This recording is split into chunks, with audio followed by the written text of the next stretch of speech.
What's up? What's up? Welcome back to the channel. So, practical spirituality. I said it right this time. I caught it after. I was like, spiritual practicality.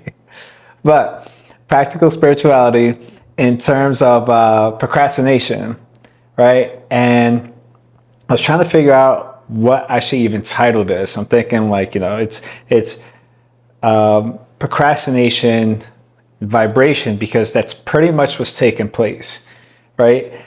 You can't really, you can do anything, but it's very short term if you try to like push yourself through procrastination, if you try to like motivate yourself through it, force yourself through it, because you're not seeing what's taking place. You're not really paying attention to like that e-brake analogy that we were talking about in the other video of why are you so resistant to doing this thing? You want to do this thing, right? Whether that's work or a project that you want to work on, or something that you want to learn, going to the gym, sticking to whatever the thing is, there's a reason why you want to do that specific thing.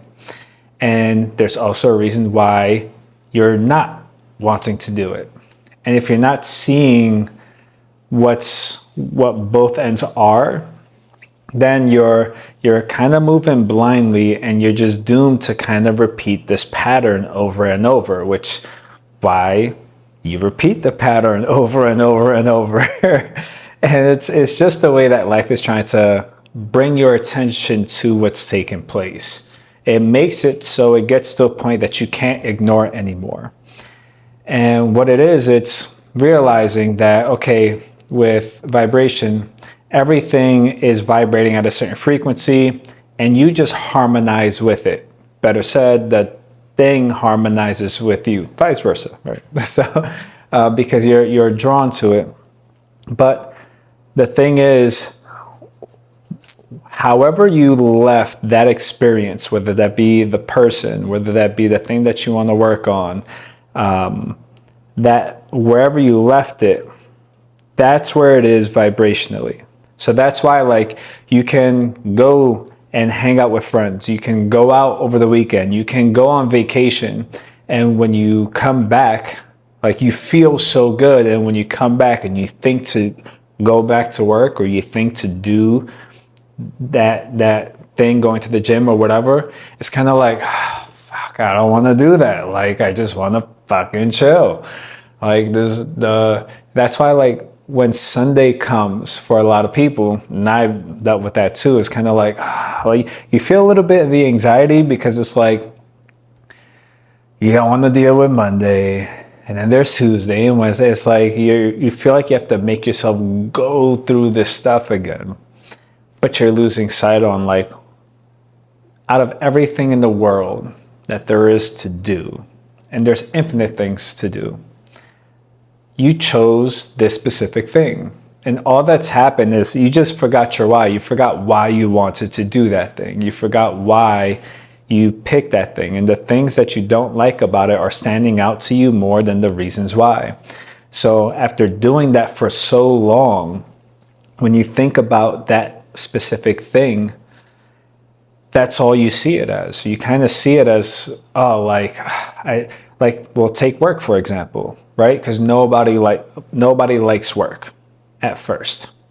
All right, I wanted to add that at first. Nobody likes work because it's like, well, I'm going to a place I really don't want to go to. I got to wake up at a time I don't want to wake up at. And I got to do things that I don't feel like doing. And it's just this long list of things that you just don't feel like doing. But when you were looking for the job, that was a job that you specifically wanted to do. And you had all these amazing reasons as to why you were drawn to it. And even if it's just for the money, right? Because, like, it's when you're so caught up in the whirlwind of why you don't want to do something. And again, that frequency, that vibration, that of it has your attention so much, it draws like the cynical side, where it's just like, yeah, I did it for money. So, okay, cool, right? Even if that's just the reason, how amazing is life now that you don't have to worry about that, right? And you get to, little by little, start to call your attention back and draw your attention back and realize that instead of calibrating to that thing, right? Instead of having yourself be drawn to that thing, remember, like in the previous video, your attention is the most valuable thing in existence. I mean, most valuable, yes, is the most valuable and the most powerful thing in existence is your attention. You give it life. And as you pay attention, redirect your attention to you. How do you want to feel? You now get to change the channel of your frequency, kind of like a radio dial. Change it to how you want to feel. And then you're going to start to notice different things that are related to that. So as you start to remember, why did you want to do this thing? Yeah, all the other reasons why you don't want to are, and we're going to touch on why that always comes up. But yeah, that's standing out to you. But okay, we have that written down. Now, why do you want to do it? Okay, there's the money aspect. All right, how is that making your life so much easier, so much better? The fact that you're able to get food with ease, get the food that you want, the fact that you're able to buy the things that you want, whether that be a pair of headphones or be able to pay off bills or be able to go on vacation, hang out with friends, go out on a Friday night, go see a movie, have a subscription so where you could relax at home when you don't feel like being around anybody else and you just want to stay cozy, being able to buy the blanket that you're cozy with. All these things you get to see, okay, cool, it's really not that bad, right? It seemed like it just because, again, when it came to the topic of work, when you first got the job, how excited were you, right? You were happy that you got it. You were, and depending on where you were at, very relieved that you got it. It's like, oh my God, my life is going to be so much better. And you also possibly even saw the job as like a stepping stone. And maybe one of the negative things is feeling that like you're stuck there because you can't see a way out. Once you start to remember that it's a stepping stone, you'll start to see your way out. Doesn't mean you need to quit and leave right away, but you start to remember this. You start to call your attention back instead of getting lost in the things that you don't want. And instead of calibrating to certain things, it's like certain seeds that you planted, you're tending to more than the rest of the garden. Remember, you have an entire garden. You have an entire ecosystem that is your life. And you get to pay attention as to what plants you want to thrive based on your attention. And if you see one that's either going rotten or it's a weed or it's something that you're just not really feeling anymore, okay, cool. Don't try to give it all your attention and pull it out of your garden because you don't want it you don't want it there anymore. Because what you start to notice is like you're gonna spend forever pulling and pulling and pulling, because that's not how it goes away. How it goes away is you start to give something, the rest of your garden, your attention. And you start to remember the theme of your garden, right? Like, how does your life feel? How do you want it to feel? What are the things that you enjoy? And not to say that you're ignoring it, you're just starting to remember what seeds you enjoy planting, what direction you want to take your life in. Okay, so if you don't want this specific job, what aspects of it do you like? And then you start to get clear as to, if it was a stepping stone, what was it a stepping stone to? Because maybe you lost sight of that. And it's all these ways you start to call your attention back, and from that weed or that rotten plant not having your attention, it's going to just wither away and dissolve. That's it. The best analogy for that is like, you can see houses, right, that are side by side. One has a family inside, one doesn't. Right? At first it did, family moved out, nobody has moved in, and both houses were built at the same time. And when both families were there, both houses were fine. But once the family moved out, nobody has moved in, the house that was abandoned starts to deteriorate, and it starts to break down, and starts to, in its own way, wither away, right? Paint chipping, all that. And what it is, it's not getting attention anymore. So even from a physical sense, you can see that how valuable your attention is, because without anybody living there, it starts to break down quickly compared to the house, again, that was built at the same time. But it has the energy of the family there, giving it its attention, and that's what's allowing it to thrive.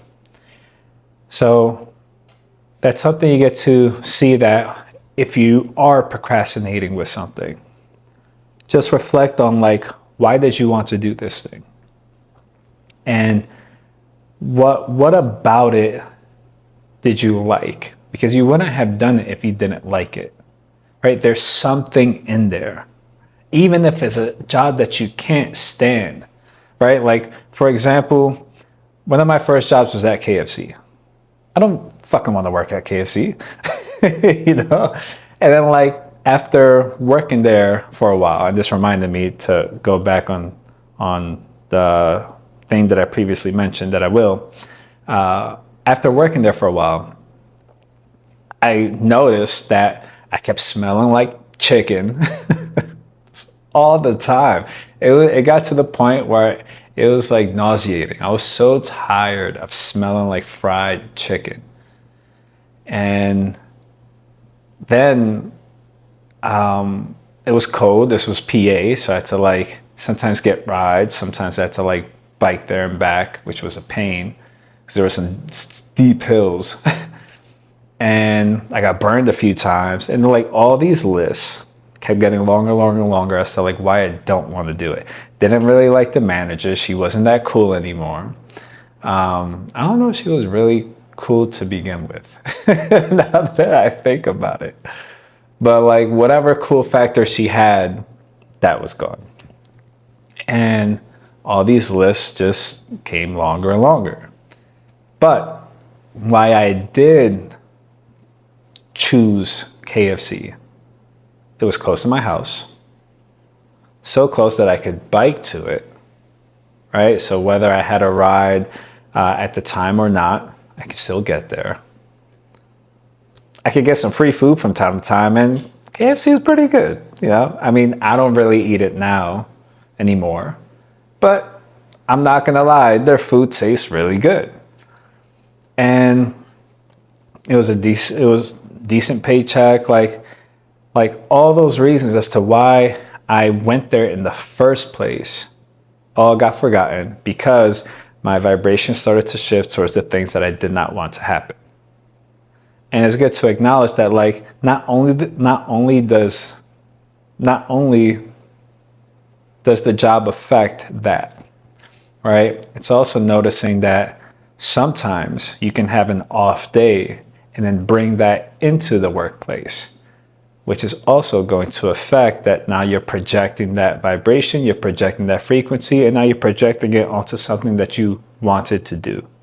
That could also have an effect on something that you have set for yourself and that you're now procrastinating on. So it's good to really pay attention to the details of vibration. Really pay attention to what are you emanating out? What frequency are you on? So I just had it too. The details that I was going to talk about. So I just said about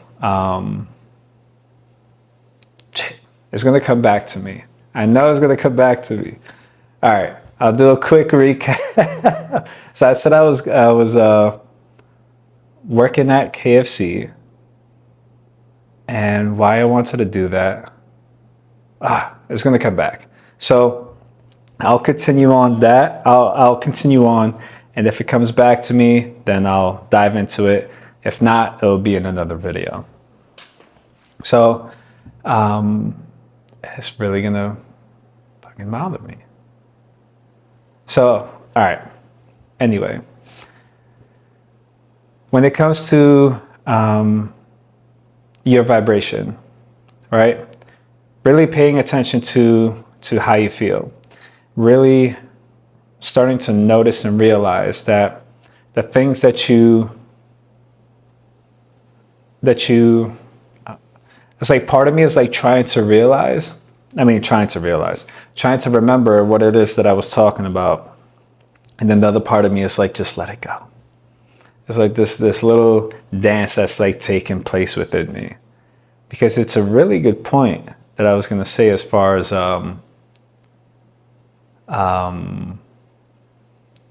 why. All right, I just got to make peace with it. I just got to make peace with it. Sometimes you got to know when to let go, right? And so the best way to shift it when it comes to procrastination is just write a list as to all the reasons why you don't like something, right? Write a list as to like what you feel, all the things that you repeat, that loop that you keep yourself stuck in. You notice that you keep repeating every single day, the same things that you've been complaining about since forever, right? About that it feels that way for that specific thing that you're procrastinating on. Once you write it out, you don't have to try to remember it anymore. Now, on the other side of the page, right, or just flip the paper altogether, right, why you do want to do it. Like, why did you want this job? And we'll stick with the job analogy. Why did you want this job? Why did you want to work there? Why there of all places? And like, why were you excited when you got it?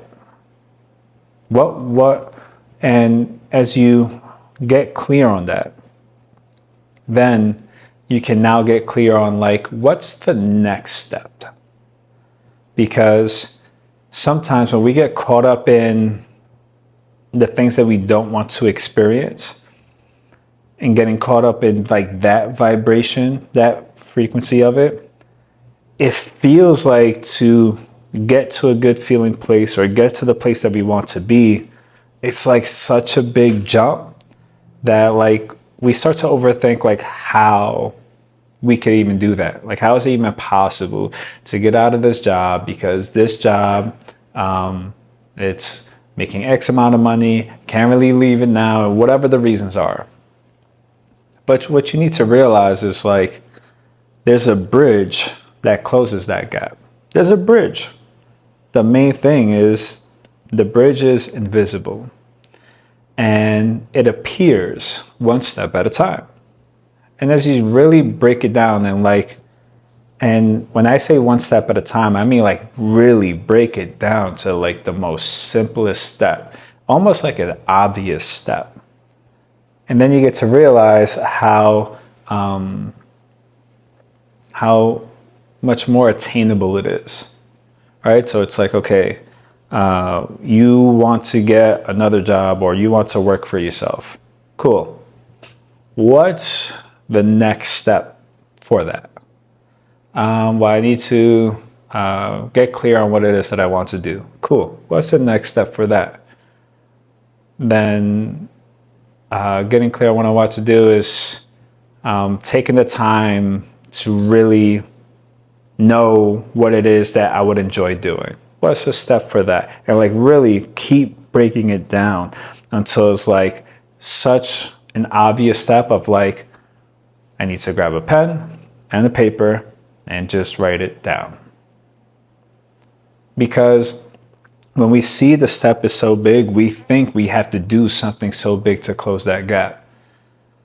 And when you just realize it's like, no, it's literally a step by step that's going to get you there. It's like the equivalent of that from a practical sense or a physical sense, it's like thinking like, how are you going to get to work? If you live like 20 minutes away, hour away, how are you going to get there? Oh my God, it's so far. And it's just like, okay, like what's the first step? First step is you have to grab your keys, lock your door, walk to your car, turn on the car. And it's like realizing like your all these little steps lead up to big steps.